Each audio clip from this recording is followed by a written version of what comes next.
Qu'est-ce que la musique médiévale? Au Moyen Âge, dans les monastères, on transcrit les chants religieux sur des manuscrits. L'histoire de l'écriture musicale est en route. Des poètes musiciens, qu'on appelle des troubadours et des trouvères, parcourent l'Europe pour divertir les gens par leurs chants et leurs danses. Les 10 siècles de l'époque médiévale ont produit une musique savante, essentiellement religieuse, qui a été le fondement de tout ce qui s'est écrit par la suite.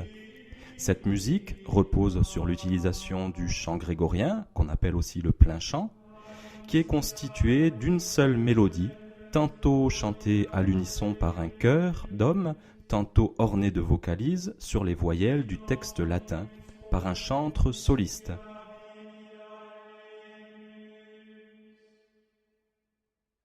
Au Moyen Âge, le compositeur est très souvent un ecclésiastique attaché à une institution comme un monastère ou une chapelle. Il est une des très rares personnes qui sache lire et écrire, ce qui lui permet d'être capable de noter ses œuvres. Ce n'est véritablement qu'à partir du tournant du millénaire que de rares noms peuvent être associés à des compositions ou des innovations. Plus tard encore, lors de la période des troubadours et des trouvères, des membres de l'aristocratie, voire des monarques, n'hésiteront pas à composer des chansons. La musique circule sous forme de manuscrits. Parmi les premiers noms de compositeurs connus au Moyen Âge, citons Perrotin, qui était donc attaché à l'école Notre-Dame de Paris, mais plus tard aussi Adam de la Halle, ou encore Guillaume de Machaut, à la fois musicien et poète, et un peu plus tard les franco-flamands comme Guillaume Dufay, Josquin des Prés, Palestrina ou Roland de Lassus. Voyons quelques instruments médiévaux.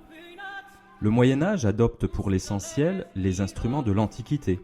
Il n'y a pas cependant ni développement concerté des instruments, ni normalisation de leur facture, d'où une grande variété de formes et de types différents et des appellations variables.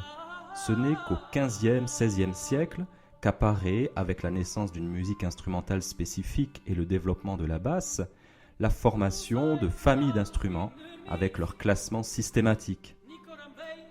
Au Moyen Âge, la sonorité des instruments était aiguë, claire, perçante, allant du registre de soprano à celui de ténor. Il manquait les basses graves. Il n'y avait pas d'orchestre au fort volume, mais de petits groupes isolés, de solistes mêlant souvent les instruments à cordes, à vent et à percussion. Les instruments servaient à l'accompagnement du chant, surtout les cordes pincées ou frottées, mais aussi pour les danses et les processions, surtout les instruments à vent.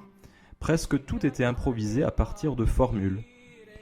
Les instruments jouaient leurs propres parties ou les parties vocales d'après un livre seulement pour la polyphonie. La musique purement instrumentale était rare. Les premières pièces instrumentales étaient surtout des genres chantés à l'origine, comme par exemple le hoquet, ou encore on jouait des tablatures de motets.